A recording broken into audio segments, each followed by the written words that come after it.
Jorge Antonio Subero Isa nació el 9 de marzo de 1947 en San José de Ocoa, República Dominicana. Es hijo de Rafael Antonio Subero y Josefa Emilia Isa. Realizó sus estudios primarios en la Escuela Julia Molina y de bachillerato en el Liceo José Núñez de Cáceres, ambos de su pueblo natal. Ingresó en el año de 1965 a la Universidad Autónoma de Santo Domingo, graduándose de doctor en Derecho el 25 de marzo de 1970. En sus años de estudiante, laboró en el Ministerio de Educación de la República Dominicana. Inició su carrera docente en el 1974 en la Universidad Pedro Enríquez Ureña, impartiendo las materias de Principios Generales del Derecho, Derecho Internacional Privado y las Obligaciones. Ese mismo año contrajo nupcias con la farmacéutica Francia Medina Rodríguez, con quien procreó 3 hijos, Fanny Emilia, Rochely y Jorge Antonio. El 3 de agosto de 1997 fue nombrado por el Consejo Nacional de la Magistratura presidente de la Suprema Corte de Justicia. Ejerció la presidencia del máximo organismo judicial de manera consecutiva por más de 14 años. Actualmente es el presidente de la firma de consultoría Jorge Subero Isa, consultores y asesores estratégicos.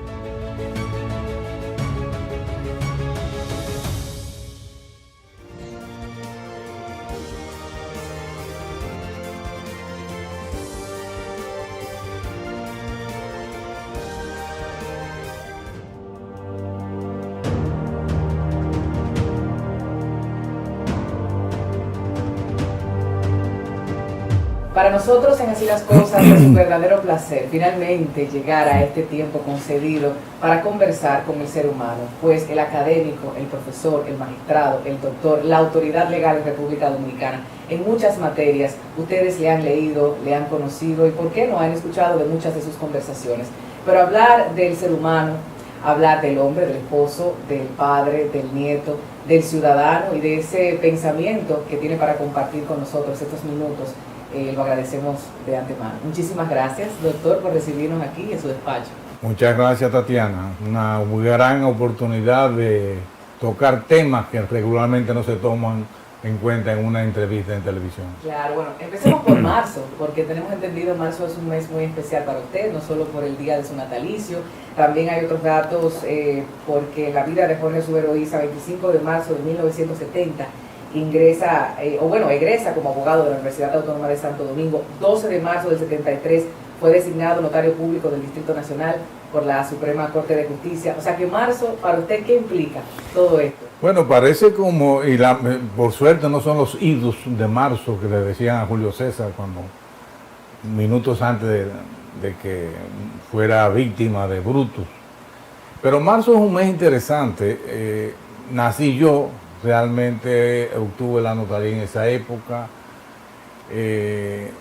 La graduación en la Universidad Autónoma de Santo Domingo fue el 25 de marzo, en un día muy especial, porque fue el mismo día del secuestro de aquel coronel Crossley de la Embajada Norteamericana, de lo que era el campo de polo del Hotel El Embajador en esa época. O sea, marzo tiene realmente una parte muy importante en mi vida. San José de Ocoa, ¿qué recordamos, lo visitamos, qué vivimos allí en esa etapa de infancia? Mire, mi infancia se divide en 2 etapas. La que yo nací en Ocoa, en San José de Ocoa, y estuve viviendo en San José de Ocoa hasta los 7 años. Luego nos fuimos con mi familia, mi papá, mi mamá, por razones de negocio, a un campo perteneciente a San Cristóbal que se llama Los Mineros, muy lejos de San Cristóbal. Y ahí estuve yo 4 o 5 años más. Incluso yo terminé de alfabetizarme prácticamente en la escuela rural de Los Mineros. Luego retorné a San José de Ocoa, donde ya pasé esa parte de mi infancia y de mi adolescencia hasta que vine a la universidad en el año 1965, antes de la Revolución, a estudiar Derecho. Pero mis estudios primarios, mis estudios secundarios fueron... Primero comencé en la Escuela Pública Julia Molina, la Escuela Primaria Julia Molina de San José de Ocoa, y terminé mi bachillerato en el Liceo José Núñez de Cáceres, también de San José de Ocoa. Pero realmente Ocoa todavía después de tantos años. Lo añoro, el frío, eran épocas diferentes, todavía el cambio climático no había afectado tanto como en la actualidad, todavía hacía frío en Ocoa.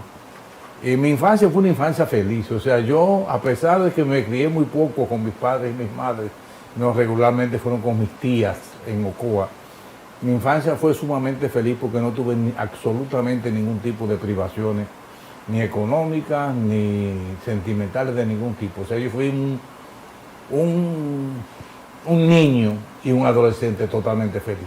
¿Y qué pasa con esos maestros o maestras que generalmente marcan la vida de un ser humano? Menciona a las tías. El hecho de que haya estado presente esa mujer o esas mujeres le hizo ver el rol de la mujer de manera distinta en aquella época comparado con ahora. Fundamental, principalmente mi crianza, mi educación. Yo siempre he distinguido y he acuñado una expresión que muchos la usan. Yo creo que el país comenzó a cambiar a partir del momento que a alguien se le ocurrió cambiar el nombre de maestro o de profesor por el de maestro. O sea, yo creo que cuando se cambió el criterio de maestro por el de profesor, el país comenzó a cambiar. Entonces yo tuve la particularidad y distingo lo que es la instrucción de la educación. O sea, yo siempre he entendido que en las escuelas públicas o privadas, en los colegios, lo que se hace es que se instruye, no se educa. La educación viene realmente en el hogar. Y yo tuve la fortuna de tener una persona que, a pesar de no haber tenido hijos, todavía está viva, mi tía, la doctora Carmen Isa, tía Titina, fui hechura de ella, de una mujer de un temple extraordinario, farmacéutica, graduada en los 50 y pico, por una mujer a quien yo le debo prácticamente toda mi educación, mi formación académica. Tanto es así que en reconocimiento a todos sus méritos, ella fue mi madrina de investidura en la Universidad Autónoma de Santo Domingo.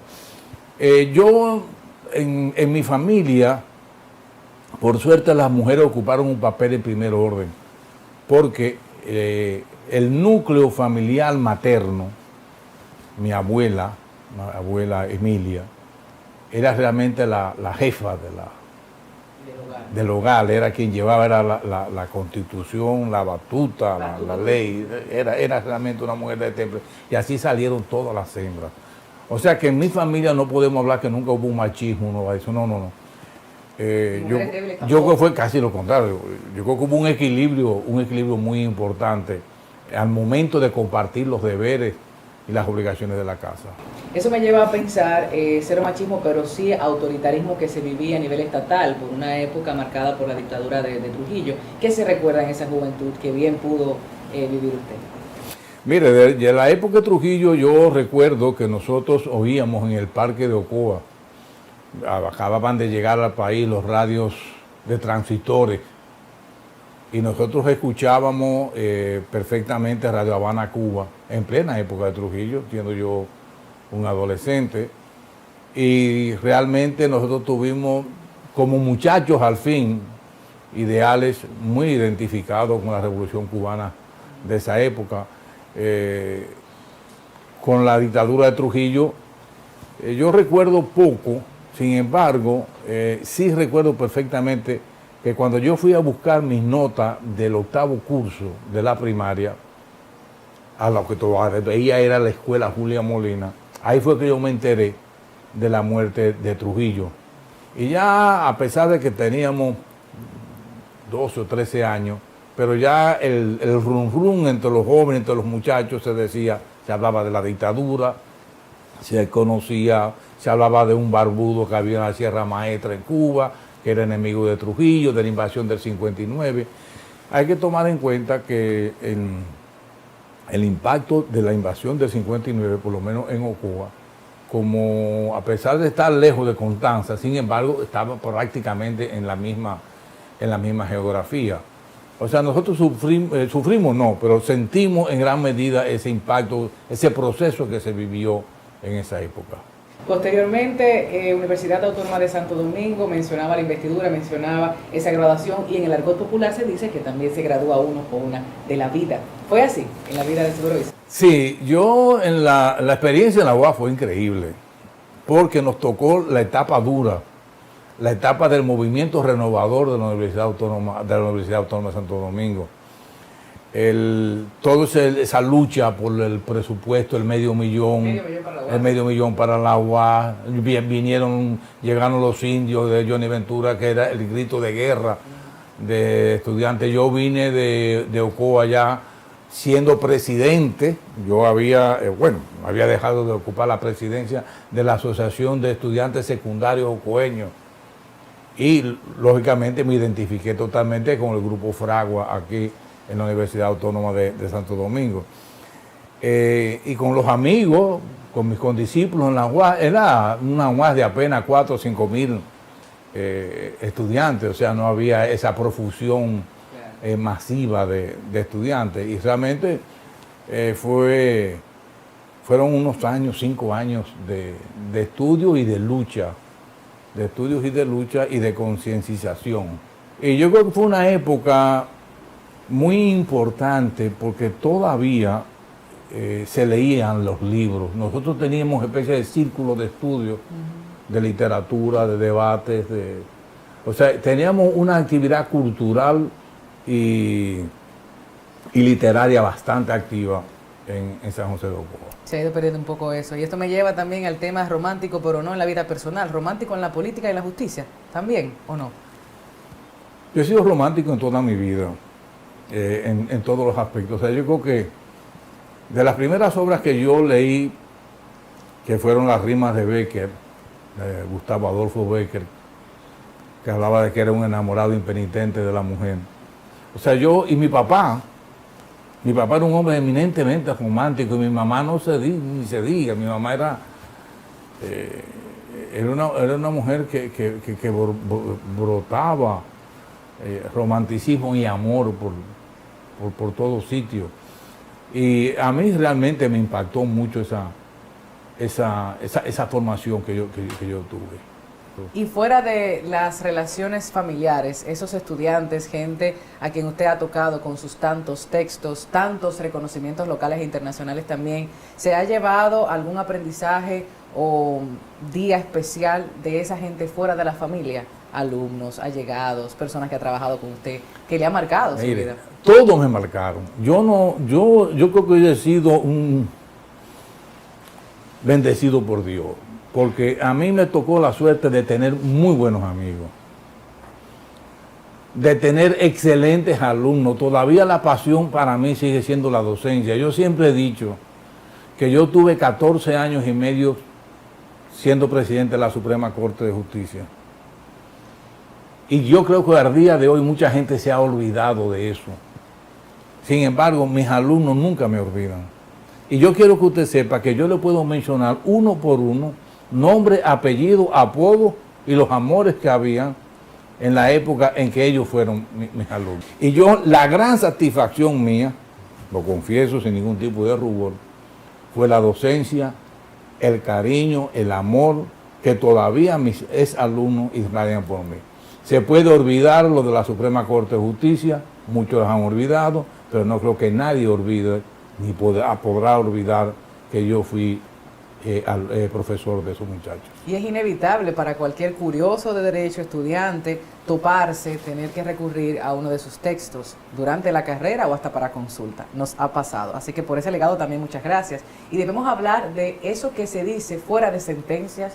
¿Qué tanto dejó de decir o dijo fuera de sentencias Jorge Subero Isa? ¿Fuera de sentencia? Sí, a propósito de ese texto que usted publicaba, no siempre ha hablado por sentencias. Bueno, porque yo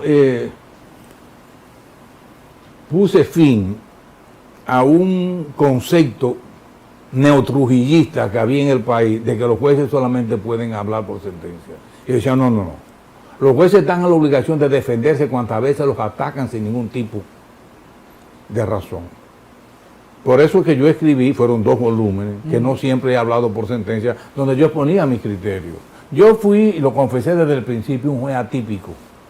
Primero, yo jamás, en mi vida yo pensé que iba a ostentar una posición de juez, mucho menos presidente de la Suprema Corte de Justicia. Entonces yo quería transformar la administración de justicia, y para transformarla tenía que comenzar diciendo que habían cosas que no se podían decir en la sentencia y que no podíamos esperar que viniera una sentencia para decirla. Entonces, por eso yo creo que las mayores intervenciones mías en la vida pública como juez fueron fuera de los tribunales, fueron de la sentencia, aunque dentro del tribunal.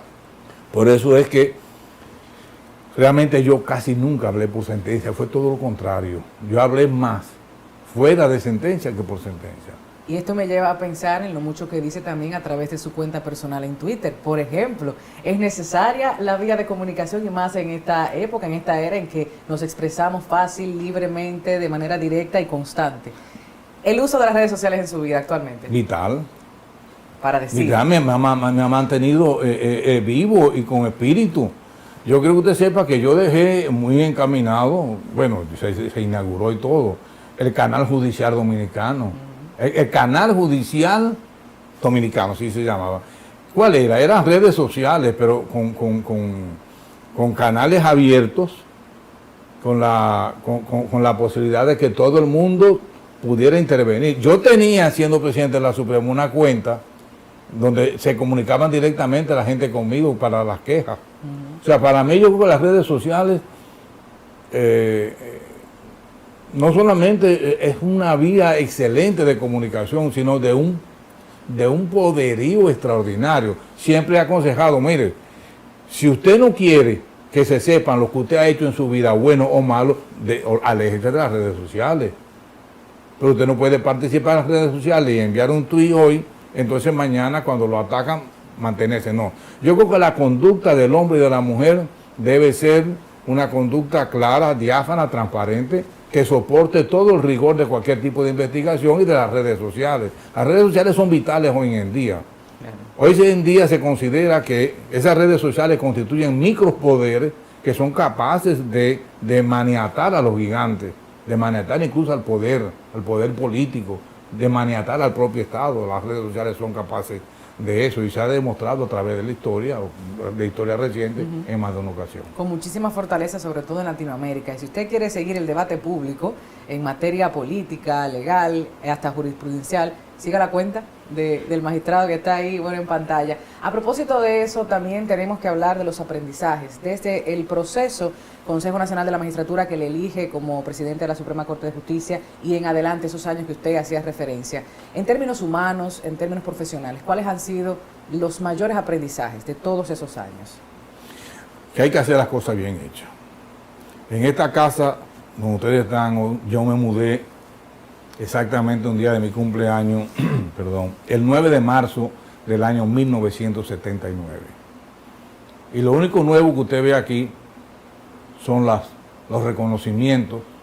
Que valga la aclaración, yo rechacé más del 50% de los reconocimientos que me propusieron hacerme en la Suprema Corte de Justicia, porque yo decía que no necesitaba reconocimiento, porque ¿para qué me iban a hacer reconocimiento? Porque el que hace las cosas bien hechas necesita reconocimiento. Sin embargo, había reconocimientos que yo no podía rechazar. Yo no podía rechazar un reconocimiento que me hiciera, por ejemplo, en la Universidad Autónoma de Santo Domingo. Claro. Yo no podía rechazar un reconocimiento de profesor meritísimo como que me hizo la UNIBE, donde yo fundé su escuela de Derecho. O hijo meritísimo del municipio. O hijo de... Exacto. Y huésped distinguido prácticamente de todos los municipios. O sea, en San José de Ocoa. Pero yo entiendo que esos reconocimientos no tienen valor, por lo menos, pero a pesar de que digo, ese 50% yo lo rechacé. Yo compartí, y con esto vuelvo quizá un poquito atrás, yo tuve buenos alumnos, pero mis compañeros de trabajo, porque no fueron, o sea, lo que yo tuve en la Suprema Corte de Justicia fueron compañeros de trabajo. Yo no fui jefe. A mí nadie me vio en la Suprema Corte de Justicia como jefe, sino como un compañero de trabajo con un propósito común. ¿Qué me marcó a mí de la Suprema? ¿Hubo algún tipo de impacto en la Suprema? Sí. Sí. Que yo creo que las cosas se pueden hacer bien hechas. Que se puede servir a la población, que puede servir al país sin hacer las cosas mal hechas.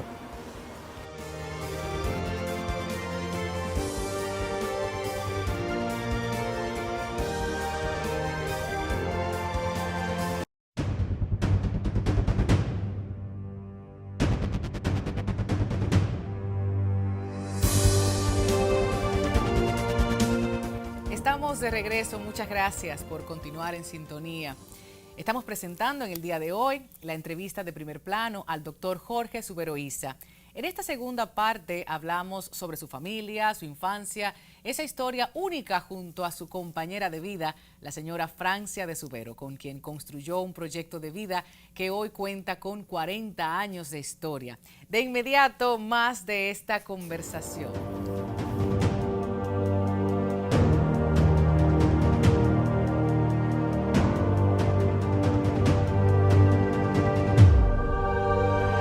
¿Qué papel juega el amor en su vida? Amor de esposo, amor de padre, amor de abuelo también.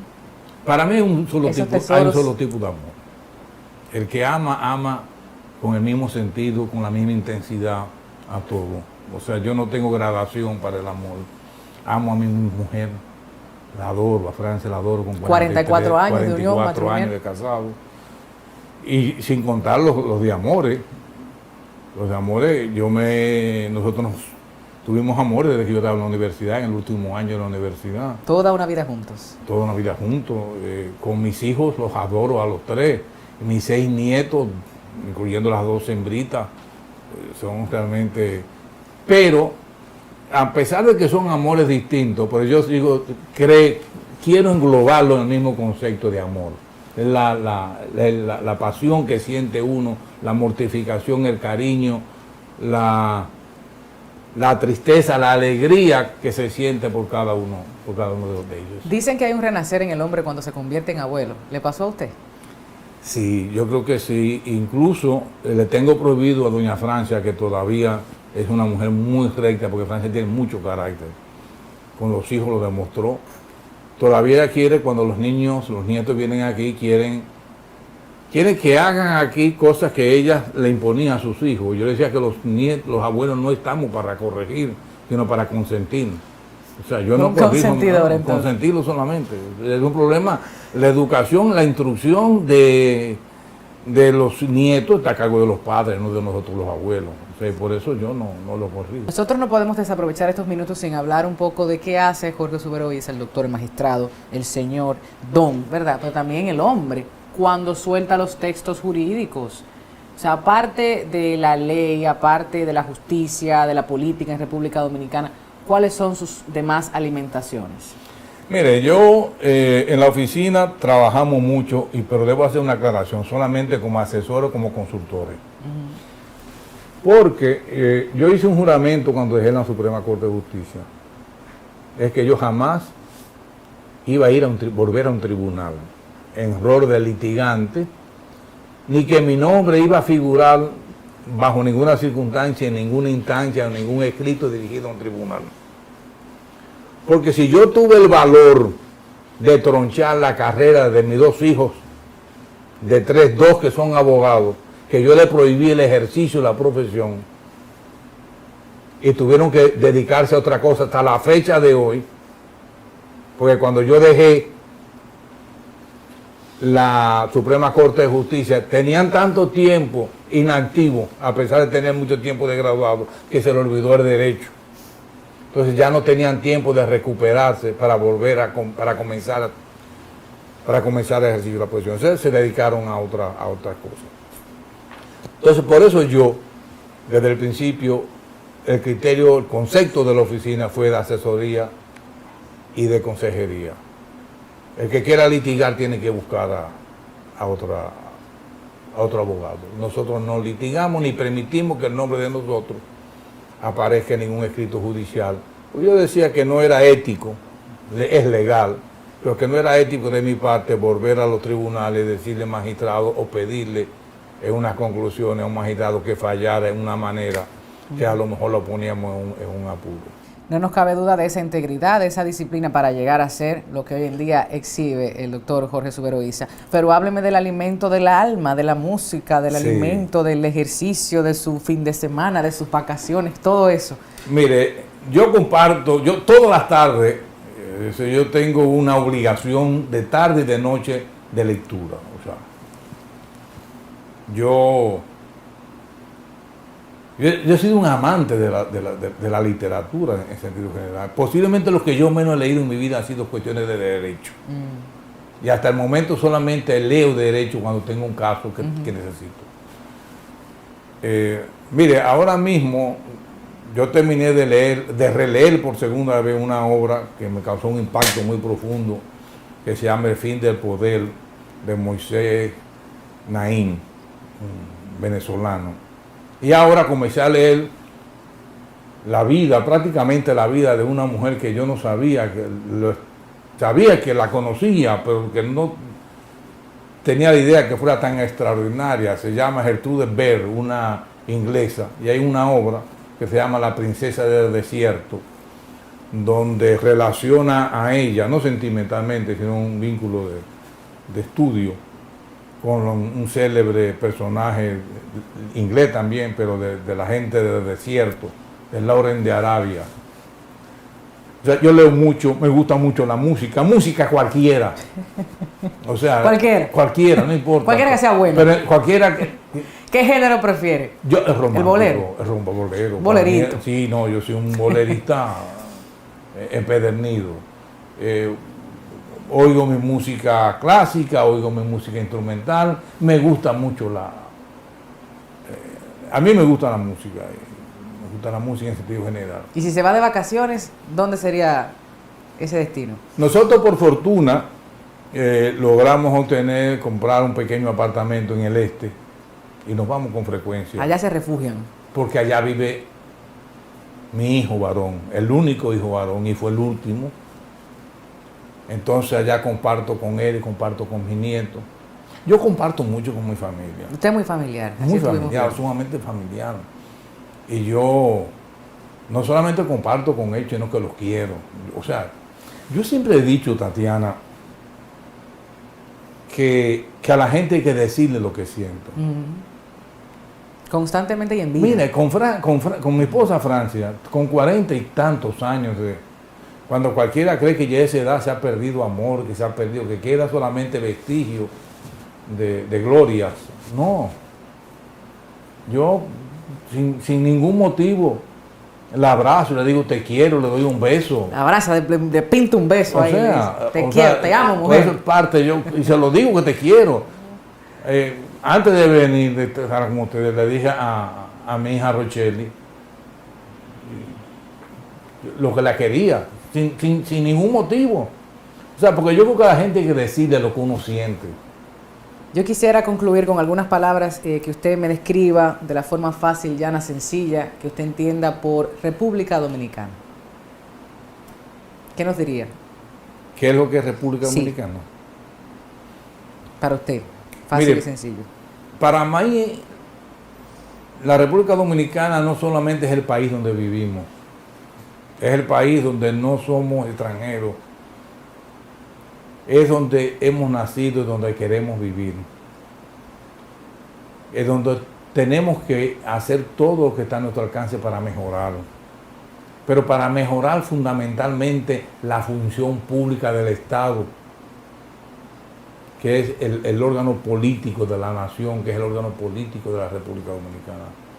Una República Dominicana con educación, con buenos ciudadanos, con buenos funcionarios, con ciudadanos, con funcionarios probos, honestos y transparentes. Esa es la República Dominicana que yo quiero. Justicia. Por principio ético, nunca he juzgado la actual administración de justicia. Ahora, si usted me pregunta de justicia en sentido general, me gusta siempre la definición de Ulpiano, dar a cada uno lo que es debido. Démosle a cada uno lo que le corresponde y tendremos justicia. De lo contrario, no. ¿Y si pensamos en la solemnidad de un tribunal? Los tribunales lamentablemente han ido perdiendo solemnidad por el mismo irrespeto que la propia sociedad ha ido creando. O sea, nosotros no podemos querer una buena administración de justicia cuando el país no anda bien. O sea, la administración de justicia no es más que un reflejo de la sociedad dominicana. No podemos pretender que hayan buenos jueces, buenos tribunales cuando la sociedad dominicana no es buena. Realmente el Poder Judicial se alimenta de lo que produce la sociedad. Si el producto de la sociedad no es bueno, no podemos tener buenos jueces, ni buenos funcionarios, ni servidores judiciales. La fe. Fundamental. Es cierto que la fe mueve montañas. Yo soy un hombre de fe y debo decirle que no tengo absolutamente nada, así como no tengo nada de qué quejarme de la vejez, tampoco tengo nada de qué quejarme con Dios. Todo lo que he pedido al Señor me lo ha facilitado de una manera o de otra. Me ha prodigado a mí con las mayores satisfacciones que se puede tener. Yo tengo que de atrevida romper esa parte y decir vejez. ¿Pero cómo que vejez? ¿Qué vejez estamos hablando? Si usted es un caballero que se ve todavía fortalecido, muy bien, excelente, de eso estamos hablando en el equipo. Ojalá muchísima gente a su edad mostrar esa fortaleza. Y ya por último, tiempo, o sea, tiempo como valor, el valor del tiempo, magistrado. Con esta cerramos. Bueno, yo creo que el valor del tiempo, uno de los problemas que tenemos es que no sabemos aprovechar el tiempo, incluso no sabemos aprovechar la vida. Eso es un tema de edad, es un tema de espíritu y mire cómo habla este caballero y nos ha concedido todos estos minutos para conversar con usted. Gracias, de corazón, y gracias en nombre de todo el equipo de Así las Cosas y de la teleaudiencia, que yo sé que ha disfrutado muchísimo de nuestra conversación. Muchas gracias a ustedes. Continuamos.